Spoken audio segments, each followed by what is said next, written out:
Hello, my name is Pancella and welcome to my channel. I have thought about doing this video maybe a month or two ago, but today is the perfect day to do it because exactly 1 year ago today, I stopped working. I don't know if I ever will go into a part 2 with this or go into more details about what happened, but I want to share this. Is my story. I had gone home for me is Louisiana, to visit my mother who had just recently been released after a month of being in a rehabilitation facility due to illness. And thank God, she unfortunately, not saying thank God for this, but unfortunately, she had an infection that started in her foot and was very rapidly moving up her limbs. And initially, when she finally decided to go to the hospital, when she couldn't take the pain any longer, it seemed that she was going to have possibly an amputation or the infection was going to take her life. So thank God she is still in the land of living. She's a 2-time cancer survivor. I am wearing a t-shirt from a former colleague that is about, and of course this month is breast cancer awareness, but I just wear it regardless because I like pink, and due to both of my parents having cancer, if you looked at my video about losing my parent, and if you haven't, please look at that, because earlier this year in February, I lost my dad, and I visited his gravesite this past weekend. But getting back to today, my 1 year ago journey. So on October 19th, 2020, I was working from home. I was working for a clinical laboratory. I had been working at this particular laboratory for a little over 6 years, and it's a major laboratory. And I started working there because the first clinical laboratory, which is also a major laboratory that you may have heard of, just like the one that I was working at a year ago, which I won't disclose either company's names, our department, which was called Client Services, where we would, part of my job description as a client service representative was to give lab results to doctors or nurses. We also had to call daily throughout the day what we consider stats. Those are when the physician orders testing that could be run within approximately a 4-hour window.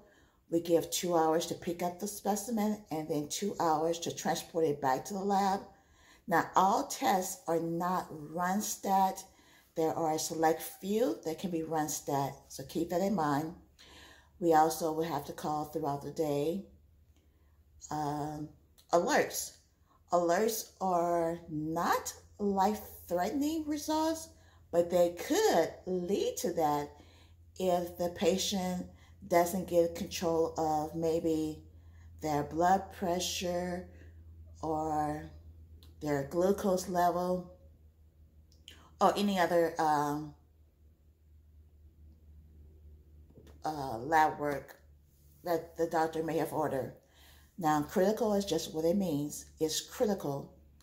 And we have to call those within 30 minutes of them being released. Critical results are life-threatening.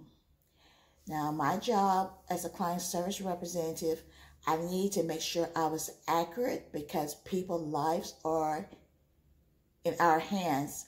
And if you give the wrong result to a physician or a nurse, that would cost you your job, point blank.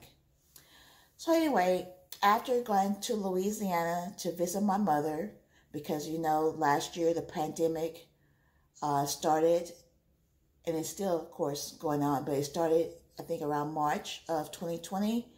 My mother wasn't feeling well in August, and then she was in the hospital for a few days in August, and then they transferred her to a rehabilitation facility where she spent a month. So upon her release, I went to go visit her, and I wasn't feeling well, and I didn't know why. But even though I sat at a laptop in my home office and was thanking God that in March I started working from home in March of 2020, because prior to that I was working at the facility, driving 40 miles one way to the laboratory. And the job I had was, the laboratory is open 24/7. There were times when I had to work weekends. It wouldn't be both days. If somebody called out sick or had to go out of town, whatever reason, and then the supervisor would ask, would you be willing to work? And most times I would say no, because I'm like, bother someone who lives closer. I've already driven 400 miles this week, and now if you want me to work the weekend, that's another 80 miles I'm putting on my aging car. My car, thank God, I still drive it. It's a 2005 5-speed Eclipse GS, but it would not nearly have over 216,000 miles if I had a closer commute. So I had tried to do or find a job with a closer commute, but the pay just wasn't enough. So I thought I'll stay here for like 6 months. 6 months turned into 6 years, mind you.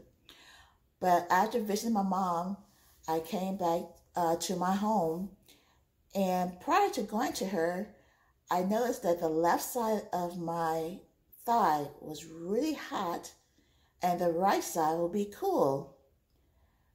Again, I kind of knew the signs that were going on, and I'm not going to disclose my health condition to you.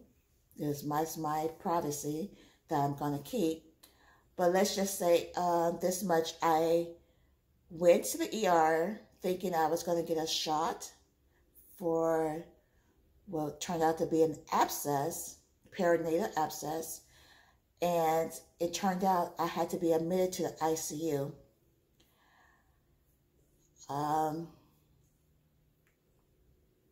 And I was admitted on October 23rd, 2020 for 6 days. So while in there, I contacted my supervisor to let her know that I had been admitted to the hospital. And she was like, oh no, Pancella. And I told her, I said, yes, I am here. I told you, remember, on the 19th, I actually texted my supervisor and told her I wasn't feeling well and that I was going to take the next 2 days off, which was that Tuesday and Wednesday. It was a chore just getting out of my bed and then making it to my living room to flop on one of my love seats. And I would lay there until it was uncomfortable. Then I would go back to my bed, and I kept doing that on Tuesday and Wednesday. Unfortunately, on Tuesday, I forgot. I got up to get something to drink, which was water, and I passed out. I was alert. I knew I had fallen out. I was trying to break my fall, but unfortunately, I did fall. And I stayed down, I estimated about 15 minutes. Then I got up and proceeded to get me some water from my refrigerator. Come Wednesday, I still just didn't know what was going on really. still, again, I had an idea, but it just wasn't like me, because normally if I'm sick, I usually just get a cold. But this wasn't a cold. It was just an uncomfortable feeling. Trying to even just sit up, it hurt. So I texted my supervisor because I just didn't feel like talking to her. So I texted her and said, I am going to take off the rest of the week. And she was like, I have to check and make sure you have the time. Now, the job that I had allowed you 40 hours for mental health, and that wasn't always during my, during my time there. A very major laboratory actually bought the laboratory that I was working in. We still called ourselves by the name that we had, even though this major laboratory had bought us out. So once they bought us out in 2017, slowly they were making changes, and I guess about 2018 maybe, or maybe in 2019, they added this benefit for mental health. So by this time, I'm just irritated, and I'm like, whether I have the time or not, I'm not going to work, point blank. And I knew I had the time because I had more time for mental health time off than I had for regular time off, which is PTO. So I was like, I don't care about getting paid. I just want to get well. So I'm thinking, no, I'll be okay. I just so tired, no energy. Maybe I just needed, just rest the whole week. So it turned out that she asked, well, have you been to the doctor? And I know the facility where I work was very stressful. And I was thinking, you know what? If I don't go to the doctor, even though I have the days, there's possibility they're going to punish me by not paying me for those days, even though I had the availability balance. So I said, well, you know what? Nothing happens. I'll get up tomorrow, which was going to be Friday, and go to the ER. Well, the Lord woke me up. I don't remember exactly now because that was a year ago, on the morning of the 23rd. And it was maybe 1 or 2 a.m. And I just like popped up out of my sleep, sat up, and then I was like, I don't. And before I knew it, I started regurgitating. And I couldn't move fast enough to make it to my ensuite bathroom. It went everywhere. And when I say everywhere, it went everywhere. When I finally did make it to the commode, very little was able to be put in there. But I was like, what is wrong with me? I'm really sick. And whatever time it was, I looked at the time and it was like, dear Lord, if you just let me go back to sleep for a couple more hours, then I'll get up and drive myself, with your help, to the ER at the VA, because I'm a veteran. So I started driving, and then it started pouring down where I couldn't see. So I missed a turn, but the Lord blessed me to make it to the ER, and then found out they did blood work on me and said, you actually are very sick, so we are going to admit you to the ICU. And I'm like, what? And they're like, yes, you're very sick.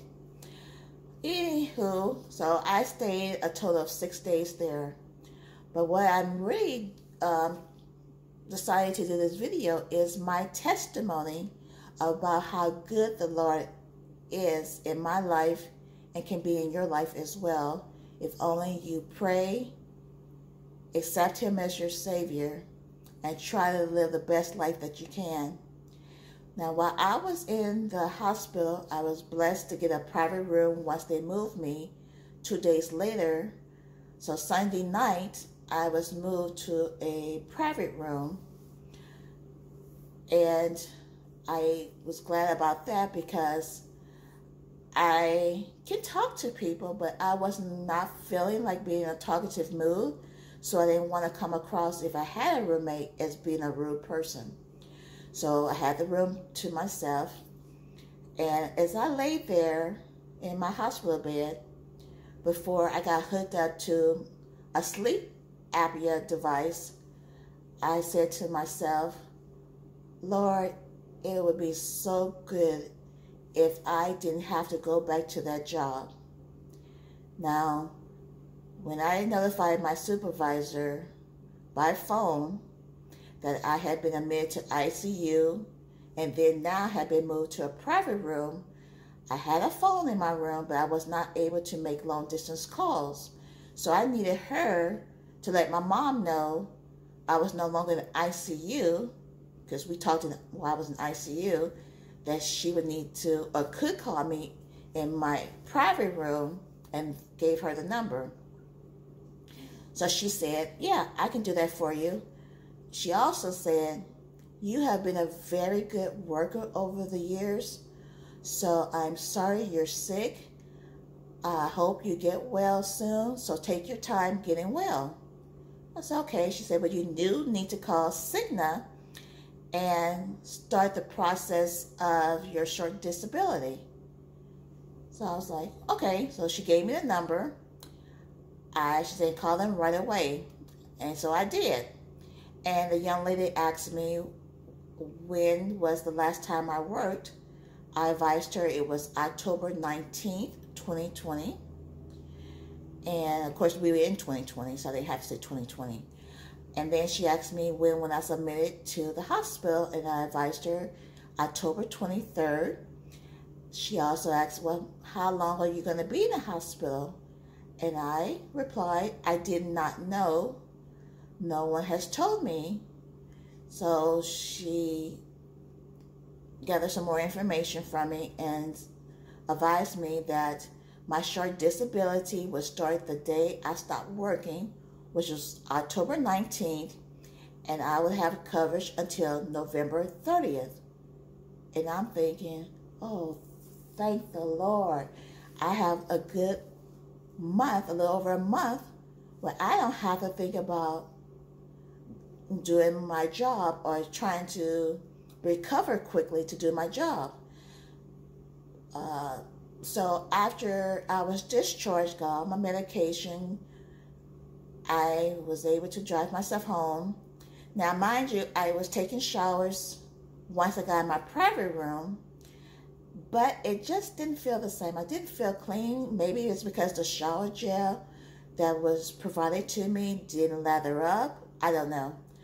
But when I got home, I did take another shower.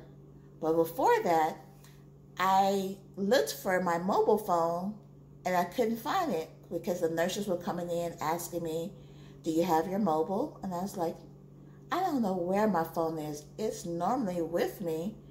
I said I was rushing to get to the ER, and maybe it's in my car.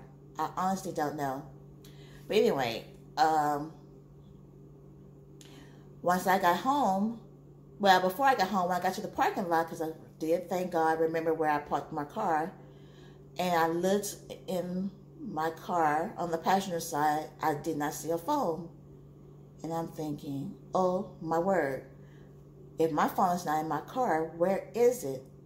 So I started moving because for some reason, I have a tendency of putting mail in my car, like the junk mail, and never tossing it right away. So I moved that stuff, and then lo and behold, there's my phone. But my phone had no charge.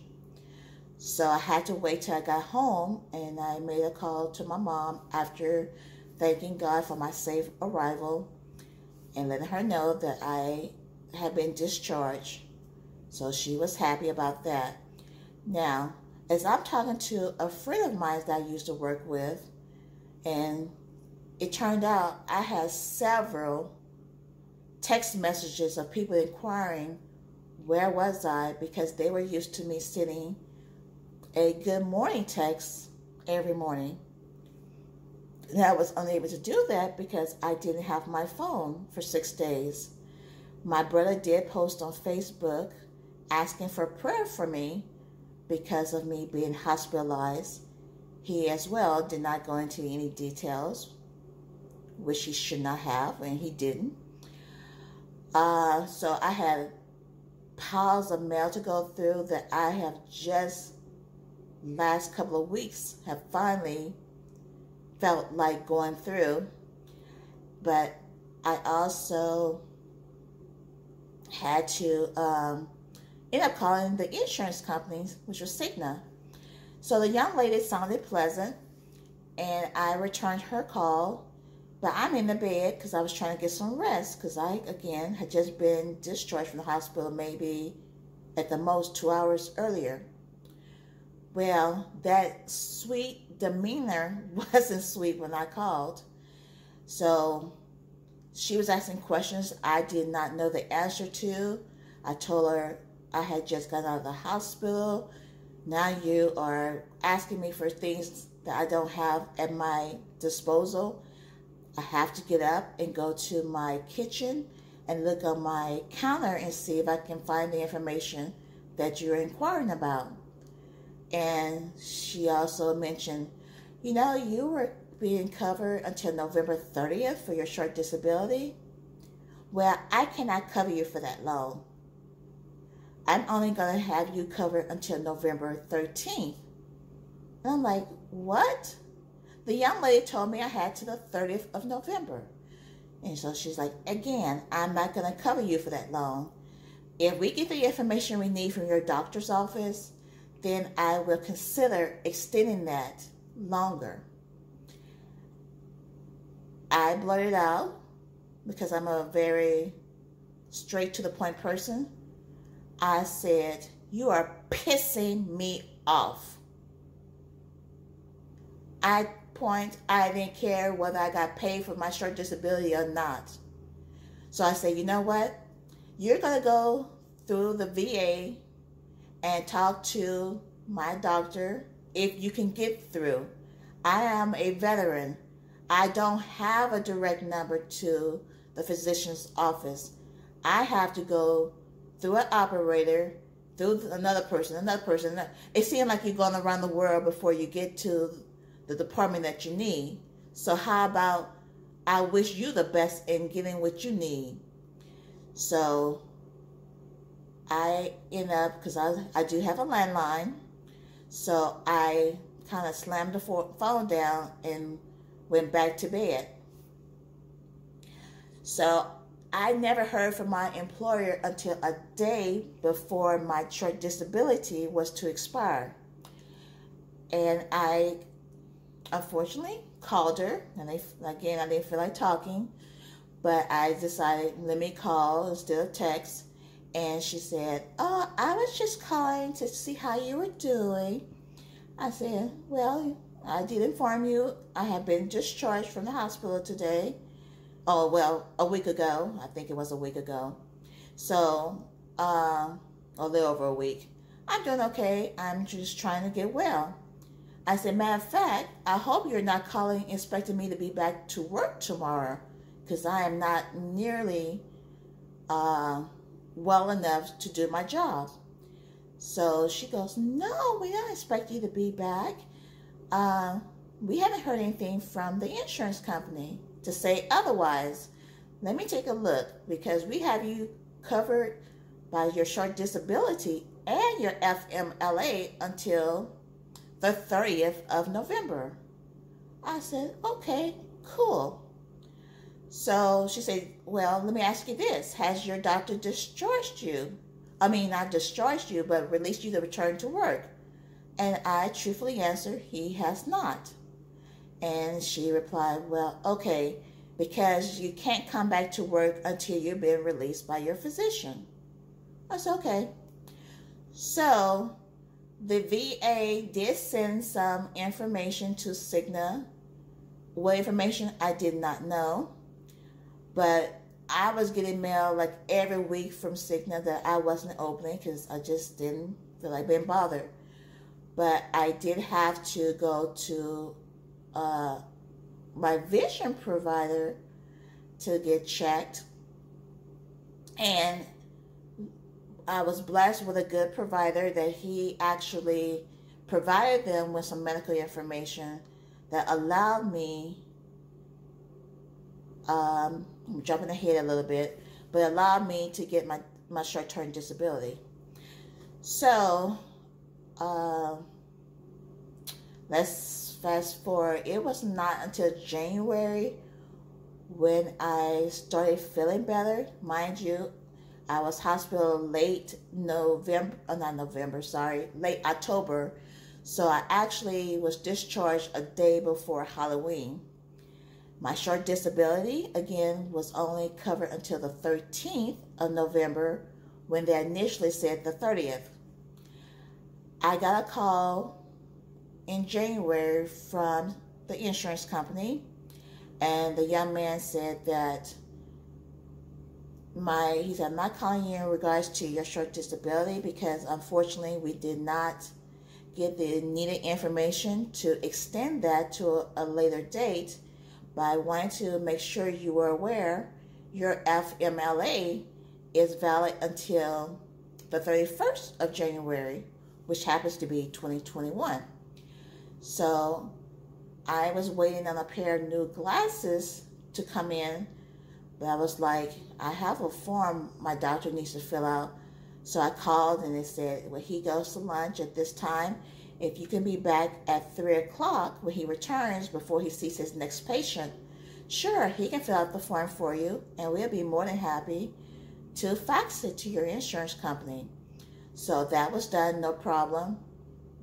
But then I asked the doctor, would he be willing to write me a return to work statement, because they didn't have those already pre-printed and where he could just add my name in and fax it without me going in personally or in person. So he said, sure, no problem. He had also mentioned while I was going to see him that he could tell that I was stressed. He asked me, and this was in November, was I working? I said, no, I'm not working. I'm on disability, short disability. And he was like, that's good, because at this point, I don't think you need to be working because you are stressed. And I'm like, and I haven't worked in a couple of weeks. I didn't think I felt like I was stressed. But he said I was stressed. He didn't know me from an apple. That was, our first meeting. But he stood by my side and said, you know what, if your employer decides to let you go, I have documented your records very thoroughly, and I believe if we were to pursue a case against them, the judge would rule in your favor. And I was like, oh, okay. Well, in the back of my mind, without saying it, I'm like, Lord Jesus, I really don't want to go back to that job. I have hated it there from day one, but I know I needed to work to make sure I kept a roof over my head, clothes on my back, food to eat, kept my utilities going. So I left and went, and he did write me a letter, and I told him, I said, doctor, you know what? I am nervous about this because, lo and behold, I really don't want to go back to work. I wish I could afford to stay home, but I can't. And it's such a stressful environment when you're working and a person's life is in your hand. I'm not, working on patients, but it is having lab results that you have to give and fax to a provider, and making sure you may have several patients by the same name, but you have to get the right patient by their name, date of birth, and the facility, and the date of service that they had the lab work ordered. So he was like, it'll be okay. You're going to be okay. So I had his manager at the facility fax the paperwork. went home or came home, I got my phone. I was shaking like a leaf on a tree. I had to send it by my mobile because during my 6 days hospital stay, my login expired on my laptop, and it was a laptop that I got from work. And I was like, I don't know, because we were switching over to a new email address, having the email address for the company that bought us out in 2017 that was slowly taking over. So I sent her the letter by my mobile, and I was just shaking. I was like, I don't know why I did this. I don't know why I did this. I got a feeling they're going to let me go. And sure enough, I did not look at my phone. I waited till the next day. So when I picked up my phone, it vibrated. And I was like, I got a text message. If I have more than one, I don't know. So when I looked at my phone, her response, probably within 3 minutes of me sending my release from the doctor, said, unfortunately, you have been terminated. And I'm going to tell you, honest truth, it hurt. It was like my heart sunk down to my stomach. And I couldn't believe, how in the world did they do this to me? I never had any write-ups. You just told me in October when I was sick and in the hospital, you have been a good worker over the years. And I'm sorry you're sick. No, I hope you get well soon. Take your time to get well. And you couldn't wait for me to get well. But in the back of my mind, I'm like, but you didn't want to go back. I'm like, that's true. I didn't want to go back. So the same little nasty Caitlin from the insurance company ended up calling me and saying, may I speak to? And she said my name, and I said, speaking. And at that time, I actually was talking to my mom, and I saw Pittsburgh, PA. And I said, and it had spam risk on my phone. And I was like, should I answer this? I know it's not the Pittsburgh Steelers, my favorite team, calling me. And I said, well, you know, the insurance company's there, so I'm going to take a chance. And so when I took the chance, it was ugly Caitlin calling. The Lord worked it out that she called, and once I needed to say I was who she was looking for, she said, I don't know if you remember this, but in October when you were hospitalized, you filed a short-term disability claim. I said, yes, I remember. She said, and I had only approved you after my colleague approved you till the 30th of November. I cut it back to November 13th. I said, oh yeah, I remember that. She said, well, we got some information. I want to go ahead and let you know that we will pay you from November 13th up until January the 9th when you last saw your physician. And I was like, well, thank God. She said, you should get that check in about a week. And I was like, well, I only received 2 disability checks before you cut my time short. So it'll be here sooner than that. So lo and behold, it did come probably within about 4 days. And when I looked at it, since I had been terminated from my job, I said, well, if I had been laid off, this is kind of like my severance package. I was like, well, thank the Lord. I did tell her, even though we never had a good rapport with her, well, I didn't have a good rapport with her. I said, well, thank you for notifying me, Caitlin, about that check that's going to be coming because I no longer have the job. And she was like, oh, I'm sorry. And I'm like, don't be. So to make this, try to wrap this up real quickly. So I never filed for unemployment. A couple of my coworkers, checked on me by text, and they were talking about you coming back and you were going to get your old schedule. And what happened? And I'm like, I'm sure you already know. And I didn't go into details. I said, but they were like, well, did you file for unemployment? I said, I did not. Why not? I said, because the Lord did put it on my heart to do that. And I said, honestly, it was only going to be an extra $300 in your check. Mind you, if it had been an extra $600, I probably would have filed that for unemployment. But as the months passed by, I kept saying, okay, I could probably still file.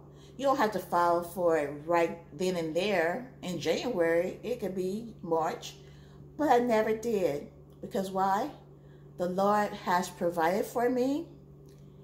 He opened the doors, and He works in mysterious ways. I'm a living witness of that. And I am taken care of financially. And I don't want for anything, need anything, never thought, never been having a thought that I need to look for a job, never had the mindset of working anymore. So it wasn't until this few days I spent with my mom. I said, Mom, it's going to be a few, when I left her home on yesterday, I said, tomorrow will be officially a year since I have worked a job. So you know what? I might as well say I'm not semi-retired. I am retired. And I just wanted to share that with you guys, that no matter what you go through, the Lord, if you have accepted Him as your Lord and Savior, He will make sure that you are taken care of. He may not come when you think He should come, but His timing is always right on time. I hope that you took the time to listen to this and that you will be blessed. And I thank God that I can be a witness for Him. And I am living my best life.